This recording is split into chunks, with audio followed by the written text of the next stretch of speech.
Ya Ali, Ya Ali, Ali, Ali, Ya Ali. Bismillahirrahmanirrahim. La hawla wa la quwwata illa billah al-aliyyil azim. Alhamdulillahi rabbil alameen. Wa sallallahu ala sayyidina wa nabiyyina Abil Qasim al-Mustafa Muhammad.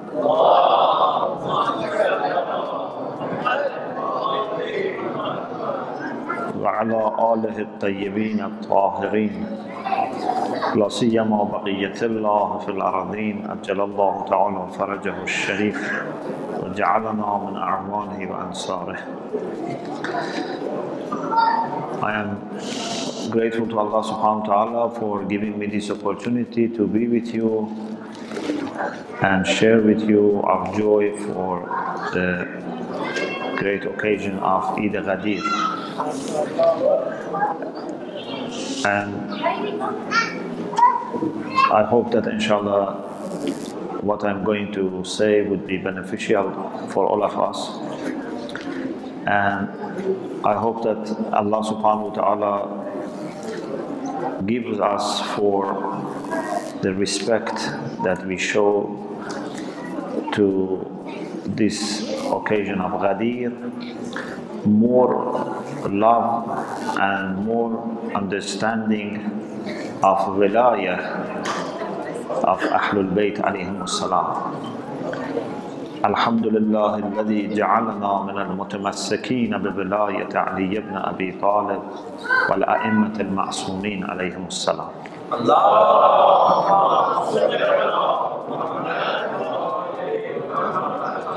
So, in order to have a better understanding of wilayah, I thought of talking tonight about wilayah and what does wilayah mean. This is a concept that has been discussed by different scholars from different schools of Islam, Sunni, Shia. They all have discussed about wilayah.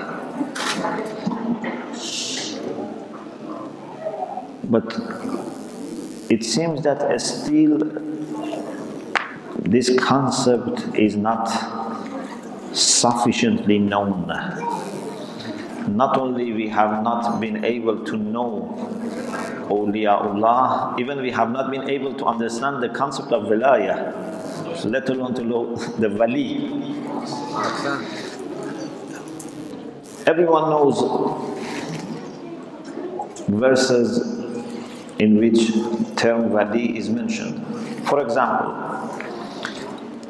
in the verse 55 of Surah Ma'idah, Allah subhanahu wa ta'ala says, A'udhu billahi min ash-shaytan ar-rajim, Innama waliyukumullahu wa rasuluhu walladhina amanu alladhina yuqimuna as-salata wa yu'tuna az-zakata wa hum raki'un. Everyone knows this. Even it seems that there is no doubt among all Muslims that the one who gave charity, who gave his ring as infaq when he was in ruku, is Amirul Mu'mineen alayhi salam.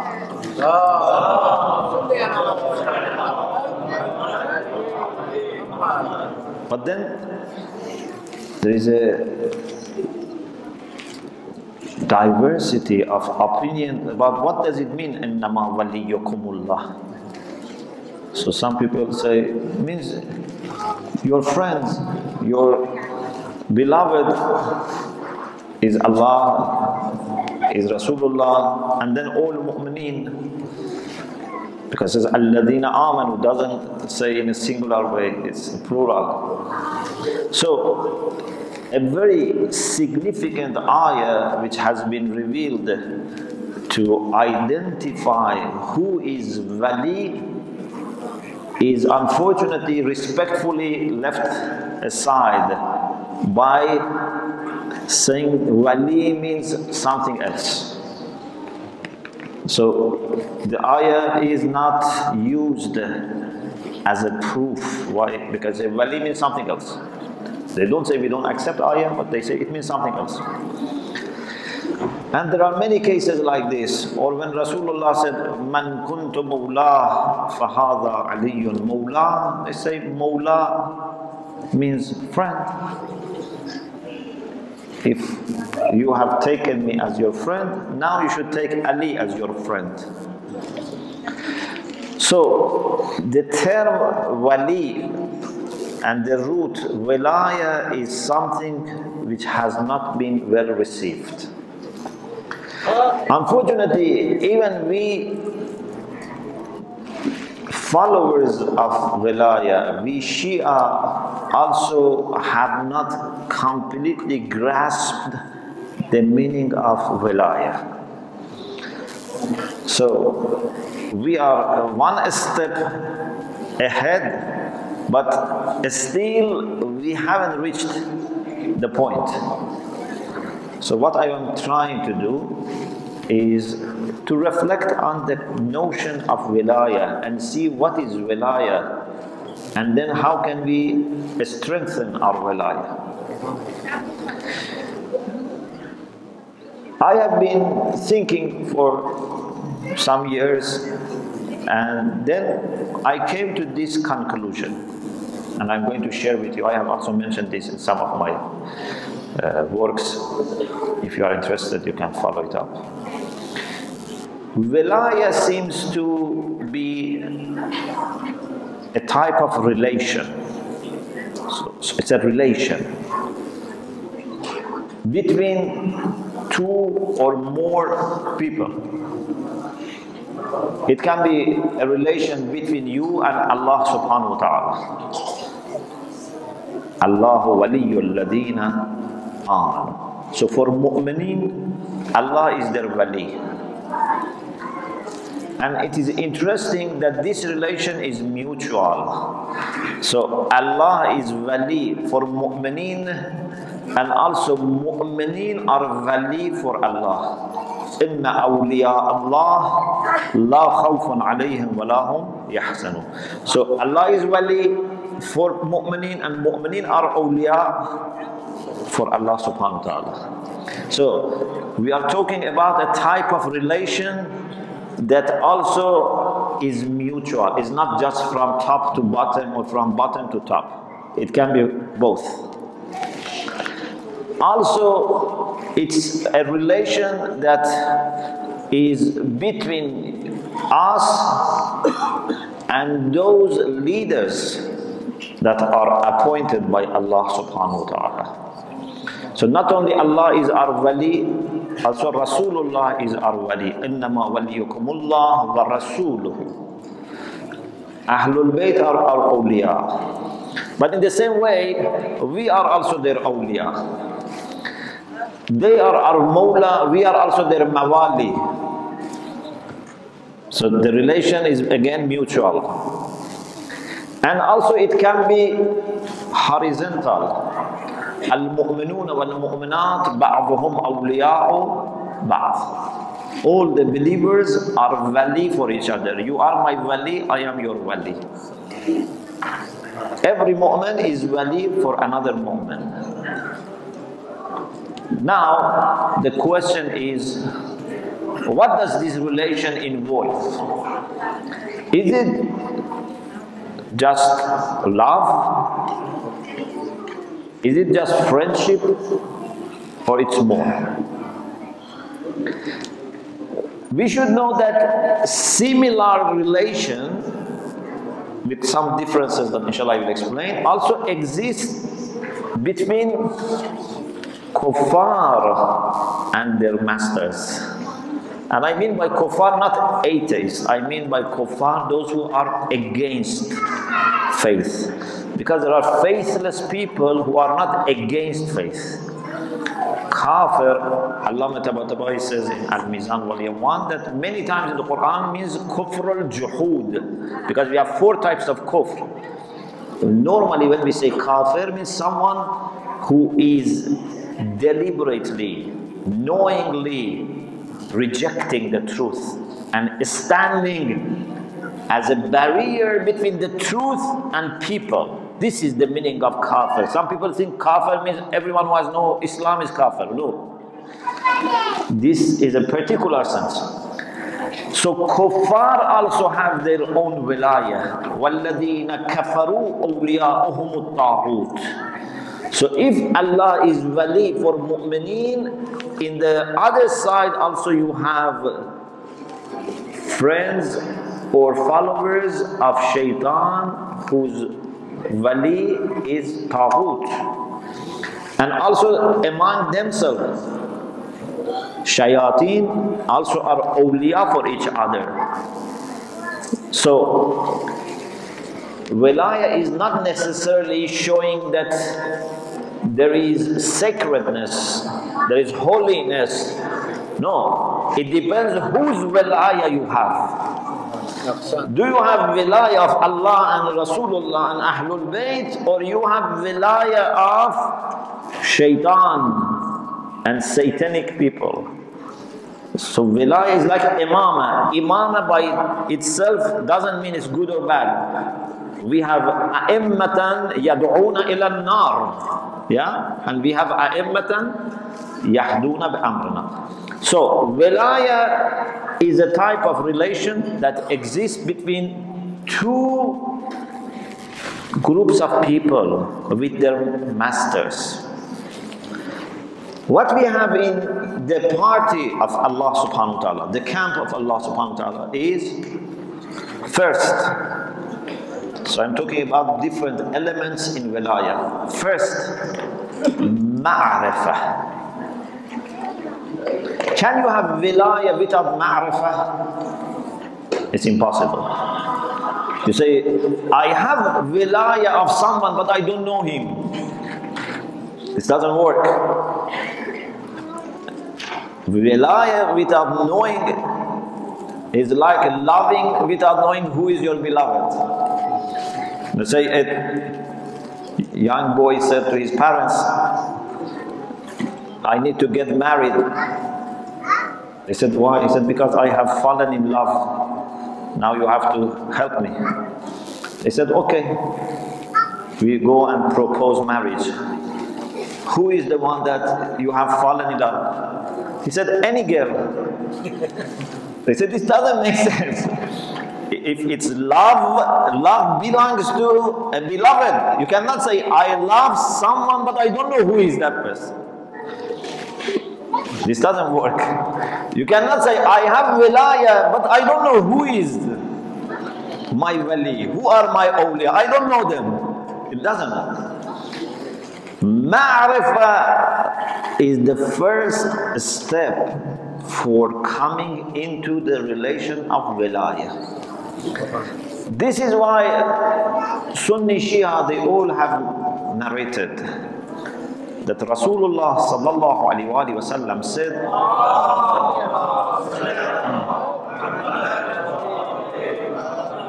Man mata walam ya'rif imam zamanihi mata mitat al-jahiliyyah. If someone dies without knowing imam of his age, he dies the death of ignorance. It's like the people who died before knowing Islam. Actually, it's worse, because those who died before Islam came, they have some excuse. But if you die at the age of Islam, but like Jahiliyyah, then you don't have excuse. Yes? Because when Allah gives you a blessing and you don't appreciate, you end up with being in a worse situation. وَنُنَزِّلُ مِنَ الْقُرْآنِ مَا هُوَ شِفَاءٌ وَرَحْمَةٌ وَلَا يَزِيدُ الظَّالِمِينَ إِلَّا خَسَارًا. So those who existed before revelation of Quran and they didn't have Iman, they are much better than people who had no Iman after revelation. So, if someone dies without having ma'rifah of Imam of his age, mata mitatan jahiliyyah. And indeed, as I said, his situation even is worse. So ma'rifah is very important. Ma'rifah of Allah subhanahu wa ta'ala.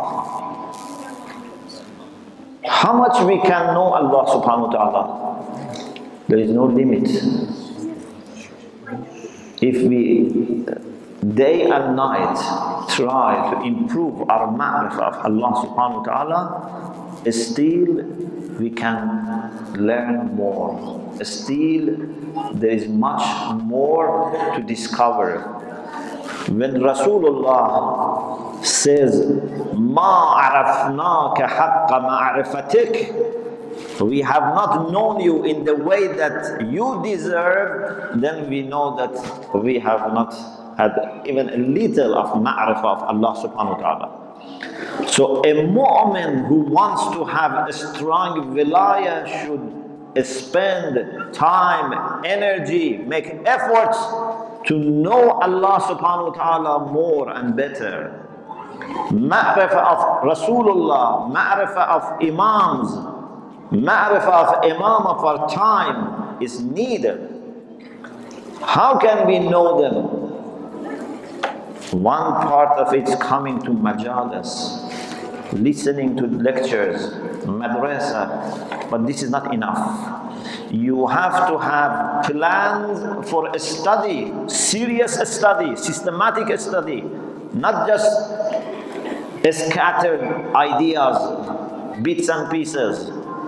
You have to have a holistic understanding of Islam. You have to have a strong aqeedah. This is very important. And when it comes to Imam al-Zaman,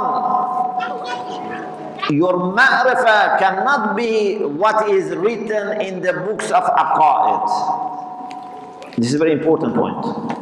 What does it mean to know Imam of your age? What type of ma'rifah of Imam of your age saves you from Jahiliyyah? Just knowing the name of Imam al-Zaman and name of his father and mother, the date of birth, the day he went to occultation, is saving me from Jahiliyyah? Just having this data is going to give me right direction in life? Is this guaranteeing that I am serving my Imam, I'm listening to my Imam in day-to-day affairs? No, this is not enough. Knowing the leader of your age means you know what he wants from you in this age. And that has to be translated to a plan. What I am doing for my Imam. What are the challenges for my Imam and his community? And what are the ways that I can help? Who are working for Imam? Who are working against Imam? I should know all of them. So ma'rifat Imam al-Zaman is ma'rifah of Imam and ma'rifah of Zaman. And ma'rifah of the will of Imam in this Zaman, and the helpers of Imam in this Zaman, and the enemies of Imam in this Zaman, the opportunities for Imam and his community in this Zaman, the threats, all comes under ma'rifah of Imam al-Zaman. Otherwise, how I'm going to follow Imam? What is the difference between me and a person who lived 1,000 years ago? We have the same information about Imam al-Zaman. If you look at the books on Imam al-Zaman written by Shaykh Tusi and Shaykh Saduq and Shaykh Mufid and Nu'mani, you find that they had more information than we have today about Imam al-Zaman. But that is not enough. That is theoretical information. That is general information. I need that type of ma'rifah of Imam al-Zaman that can affect my life, that can put me in right direction. So ma'rifah is very important. And ma'rifah of the community. In Ziyarat Ashura we say, As'alullah alladhi akramani bima'rifatikum wa ma'rifati awliyaikum. Who are awliya for Ahlul Bayt? These are the Shia. These are the followers. We have to know Imam and we have to know the followers of Imam. Your wilayah is not complete unless you know all the people who are working for Imam, all the people who are connected to Imam. What is happening to them? There is a beautiful hadith from Imam Sadiq alayhi salam.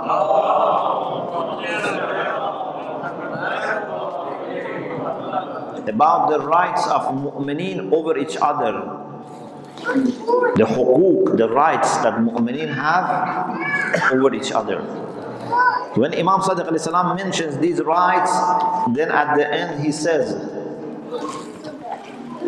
فَإِذَا فَعَلْتَ ذَلِكَ, if you make sure that you observe all these rights, وَصَلْتَ وِلَايَتَكَ بِوِلَايَتِهِ, if you observe the rights of mu'mineen, then your wilaya will be connected to their wilaya. Means as a drop of water, you will merge with other drops of water and become part of the ocean of wilaya.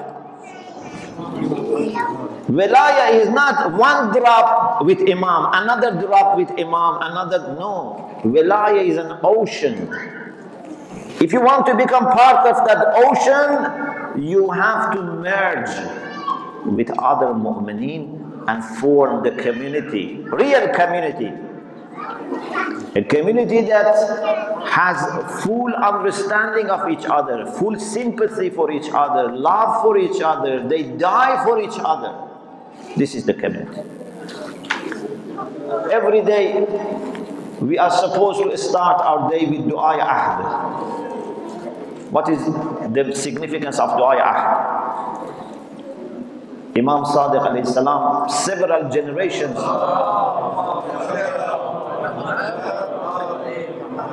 before Imam Mahdi was born, several generations before Imam Mahdi was born, asked the Shia to recite this dua in the time of Ghaiba of Imam Zaman. And in this beautiful dua, when you want to send salutation to Imam, how do you send salutation to Imam? اللهم بلغ مولانا الإمام الهادي المهدي القائم بأمرك صلوات الله عليه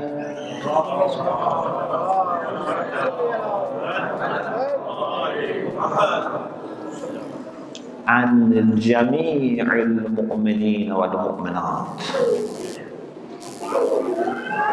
Oh Allah, send salutations and salawat to Imam, not on my behalf or on behalf of my parents. No, before my term comes, talk about mu'mineen and jami'il mu'mineen wal mu'minat. All mu'mineen, men and women, في مشارق الأرض ومغاربها, in the east and west. And actually it says mashariq, east and west, because earth is moving and east and west are changed. Sahlaha wa jabalaha, barraha wa bahraha, it means that early morning after Salatul Fajr, you remember Imam and you have to remember every single mu'min in the world before you remember yourself and your parents. And this cannot happen just by reciting Du'a Ahd. This has to be put in our education. This has to be put in our syllabus, in madrasa, in a school. Remember Muharram, Ramadan, so that we would have, inshallah, a generation of mu'mineen that before they think about themselves and their parents, they think about every single mu'min in the world. If we reach that point, then we would have no conflict. We would have no division. We would not have any problem in families, in communities, and so on and so forth. Then we can hope that we can be helping Imam Zaman. This is a condition for a person who is muntazir. And then such people can hope to be helper of Imam Zaman. If we don't have this condition, even we are not muntazir, let alone to be a helper. So, ma'rifah is very important. Ma'rifah of Allah, ma'rifah Rasulullah, ma'rifah of Imam, ma'rifah of the time, the people, I don't have time, so I leave it for the time being and I move on to the second element. The second element of wilayah is obedience. Obedience is very important. You cannot have wilayah without organization. If there are people that everyone is free to do what he wants and doesn't feel responsible to take commands and instructions from the authority and be answerable, there is no wilayah. People who do whatever they like, whatever they enjoy, they cannot claim that they are part of wilayah. What did Rasulullah say on the day of Ghadir? Alastu awla bikum min anfusikum. Don't I have authority over you more than what you have over yourself? If Rasulullah tells us something, we cannot say, let me think. Let me ask my solicitor what my solicitor says. Let me ask my wife, my children, my husband. Let me ask, I don't know, my elders. If Rasulullah says something, if Imam says something, if Quran says something, if our marja, our leader who represents Imam says something, we don't need to even think twice. We have to do it. Otherwise there is no wilayah. Wilayah is coming with obedience. Ati'ullah wa ati'ur rasul wa ulil amr minkum. So who are ulul amr? We have to obey them. Some people have very broad understanding of ulul amr. Many of our Sunni brothers, they say everyone who has power is ulul amr. Everyone who has established himself as a king, as a ruler, as a leader, he is ulul amr. We don't have that understanding. But anyone who is a legitimate leader, anyone whose authority is coming from Quran and Sunnah, that's ulul amr. We cannot say, we do whatever we want, or I do if I am convinced. فَلَا وَرَبِّكَ لَا يُؤْمِنُونَ حَتَّى يُحَكِّمُوكَ فِي مَا شَجَرَ بَيْنَهُمْ ثُمَّ لَا يَجِدُوا فِي أَنفُسِهِمْ حَرَجًا مِمَّا قَضَيْتَ وَيُسَلِّمُوا تَسْلِيمًا. Allah says, by your Lord, they are not mu'min unless if they have problem, if they have dispute, they make you the judge, and whatever you judge, they accept without feeling any unease. لا يجدوا في أنفسهم حرجا مما قضيت. It's not just they accept, they don't feel any negativity. This is the amount of submission that we should have. If Rasulullah says something, it's not just enough that I listen. I should be fully convinced and I should be happy. If I'm mu'min. If I'm not mu'min, that's another issue. So, obedience is very important. Even obedience is not always from people who are lower to the people who are higher in rank. Even we should have obedience with respect to the mu'mineen who might be in our own rank.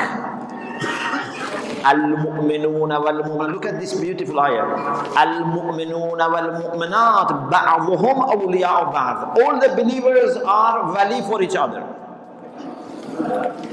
One implication of this is يَأْمُرُونَ بِالْمَعْرُوفِ وَيَنْهَوْنَ عَنِ الْمُنْكَرِ. They do amr bil ma'ruf. How can I do amr bil ma'ruf? I can do amr bil ma'ruf if you listen to me. If I have right of asking you, but also you have right of amr bil ma'ruf. So if you tell me something right, I have to listen to you and obey you. Maybe today I learn from you, tomorrow you learn from me. But we have to obey someone who speaks the truth. If someone speaks the truth, he has authority. This is a beautiful point in Islam. Some people think the authority necessarily comes from the one who speaks. So I say, who are you that are telling me? So if you can convince him that you have a position that he has to respect or obey, he listens. Otherwise, he doesn't listen. But in Islam, we say, in addition to some people holding a position that you have to respect and obey, the truth by itself has authority, no matter from whose mouth it comes out. When truth comes out, even if it's from a child, you have to listen. This is the authority of truth. Why? Because ذَلِكَ بِأَنَّ اللَّهَ هُوَ الْحَقِّ. Allah is Al-Haq. Allah is the true and the truth.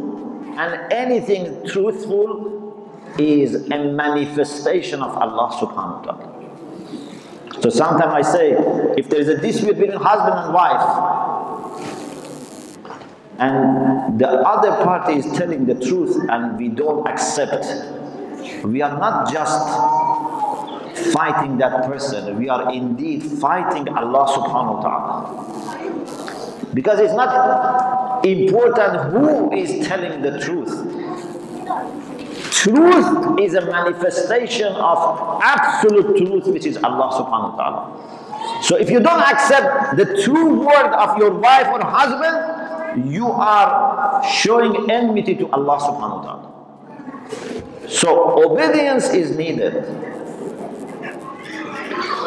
In the opposite camp, they have also ma'rifah. They know their leadership very well. They know the people who are working for them very well. They are very also organized. They have obedience even more maybe. Look at the people of Sham, how much obedience they had for Muawiyah. Much more than most of the people of Kufa. If Muawiyah was telling them to do something, they were not questioning him. They were not challenging him. They were not bringing excuses. Even if he was asking them to do Jum'ah on Wednesday, he had no problem. Everyone was in the mosque. But our people, even on Jum'ah, they don't come. Muawiyah was asking them to come to Jum'ah, everyone was there. Our people don't come for Jum'ah. Why? Because they have more obedience. They have more discipline. They have more organization. They plan very nicely everything. So, in both camps, there is ma'rifah, there is obedience, there is organization, but there is a third element. In the camp of Allah subhanahu wa ta'ala, in the wilayah of Allah subhanahu wa ta'ala, which is not in the other camp. What is that third element? After ma'rifah, after ta'ah, after knowledge and obedience, what is that third element? Mahabbah, love. In the camp of Allah subhanahu wa ta'ala, everyone loves his or her fellow awliya. You love Allah, Allah loves you. You love Rasulullah, Rasulullah loves you. You love Imam, Imam loves you. You love fellow mu'min, brothers and sisters, they love you. Everyone cares for others. Everyone loves others. Why? Because Iman requires loving for the sake of Allah subhanahu wa ta'ala. قال رسول الله صلى الله عليه وآله وسلم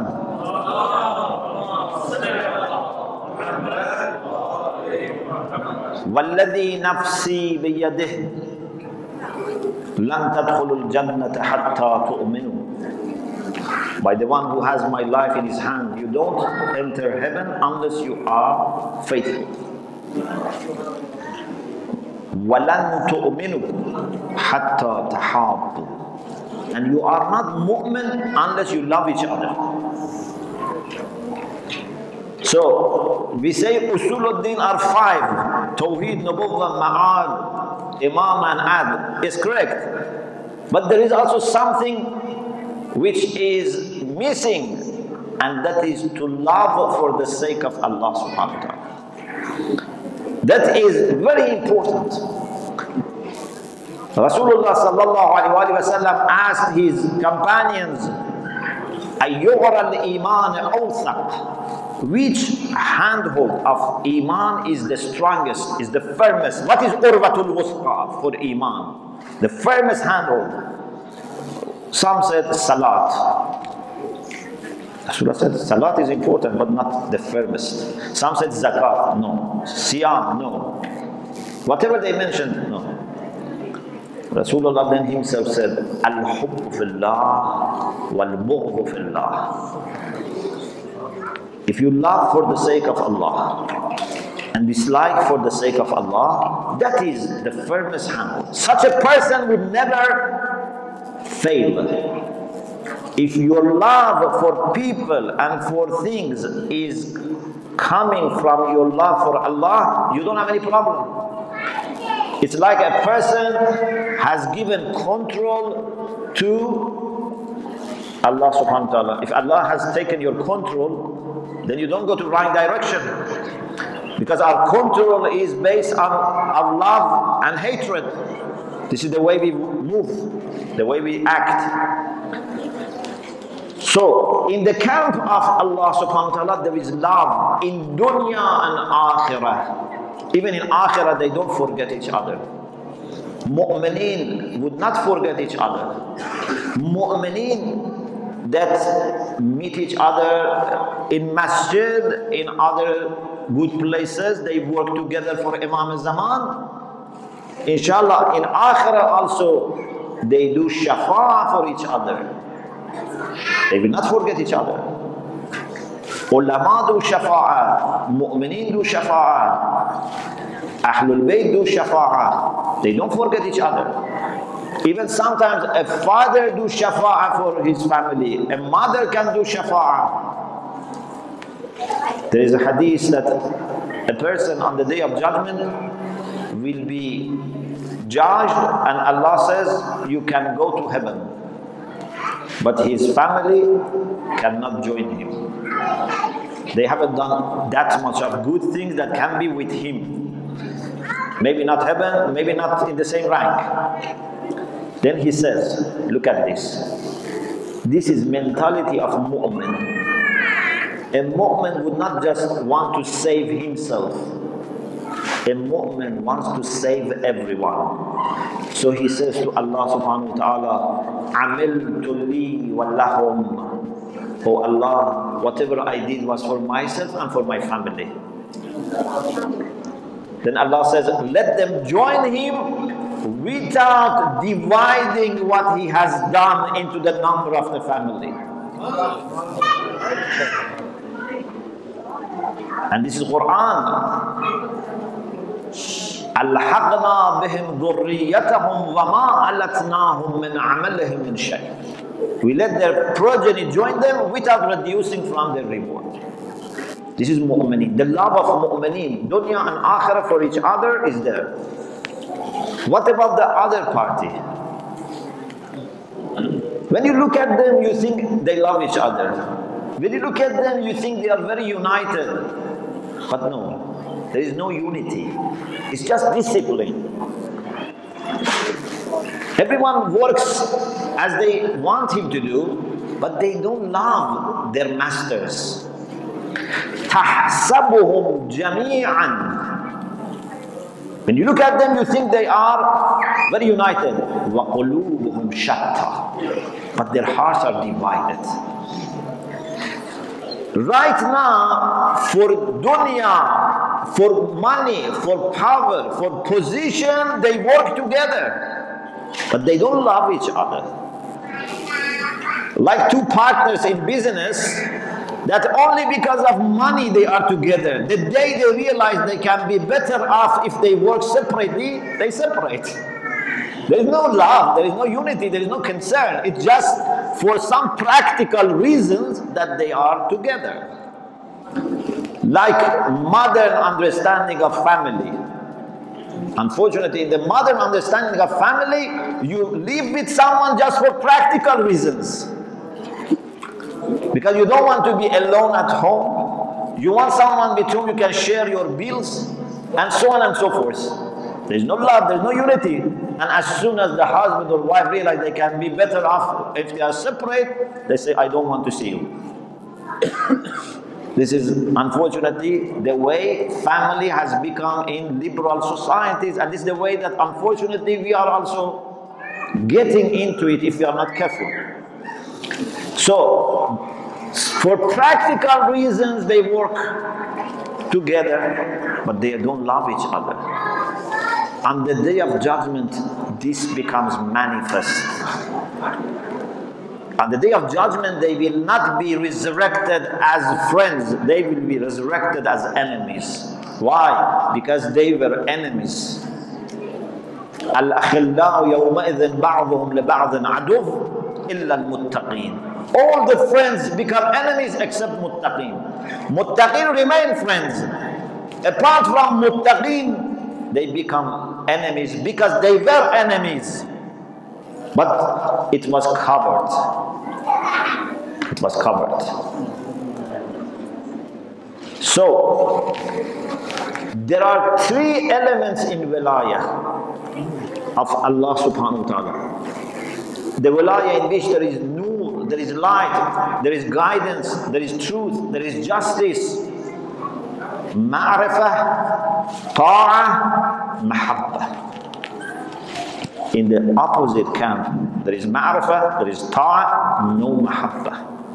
No mahabbah for the people who are inside the camp, and definitely no mahabbah for the people who are outside.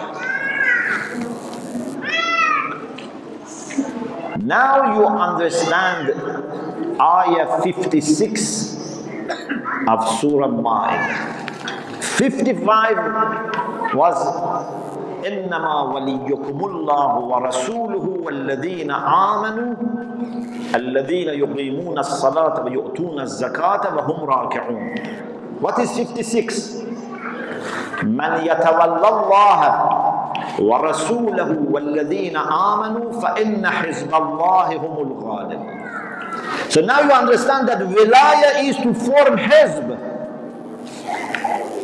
to form a party, organized group. I'm not saying hizb in the sense of political parties, it's much more than that.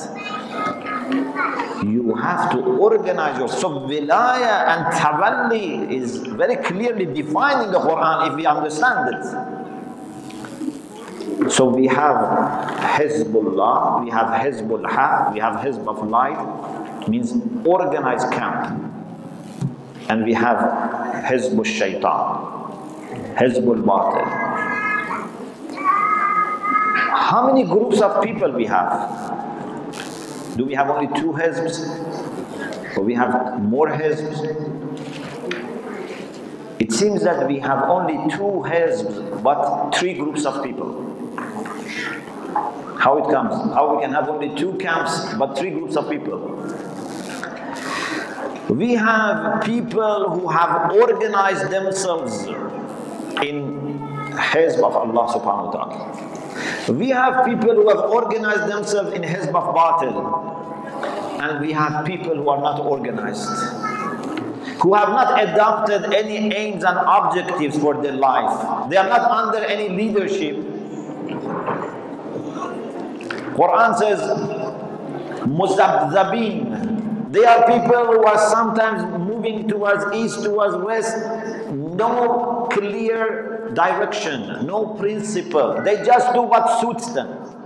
They can be very educated, they can be very rich, but they haven't yet realized to whom they should associate themselves. And these are not enemies. You have to know that. Don't think if someone is not seen in the camp, they are enemies. No, these are the people who are not enemies. If you are careful, you can bring them to your camp. If you are not careful and forget them and only make yourself busy with your internal affairs, they will be hijacked by the other camp. So whoever is more clever tries to invest on attracting these people. And this is why it's very important for us to reach out. If you don't reach out, you will lose. You will just increase your enemies. Because the other camp is not just idle or just sitting and relaxing.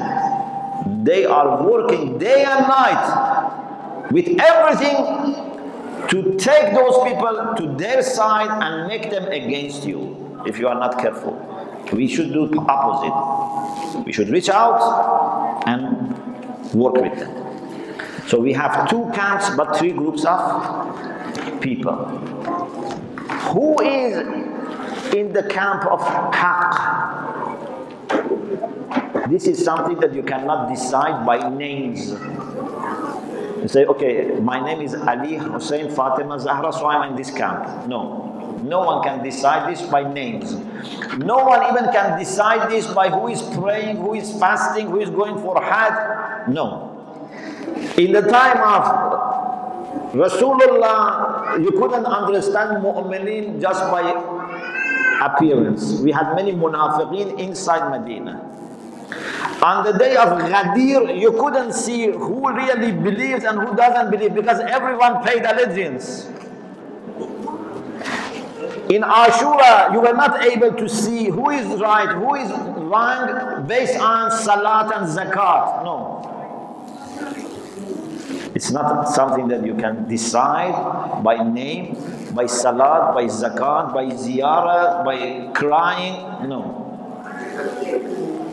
This is something that everyone has to carefully examine.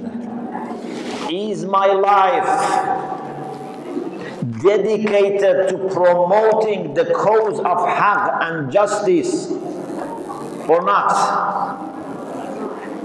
If I die or I continue to live, is it going to have any impact on the conflict between haqq and batil or no? If I am useless in this battle and conflict, so I don't belong to that camp. If I'm not in the opposite camp, I'm just in the middle. But if my energy, my skills, my time, my money, my children, my reputation, all are serving haqq, all are serving the people who are working for promoting haqq, then inshallah I am in the right camp. Maybe there are non-Muslims who are working for Imam Zaman. Maybe there are Muslims who are not working for Imam Zaman. If Imam wants to establish justice, so he would have helpers maybe from outside Islam, those who are working for justice. But if it is a Muslim or even a Shia who doesn't bother at all about justice, then how can he say, I'm helping Imam?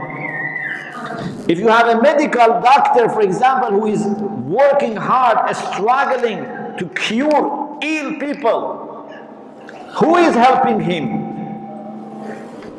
Anyone who is helping him with treatment is helping him, whether he's a Muslim or not, whether he's called this name or that name.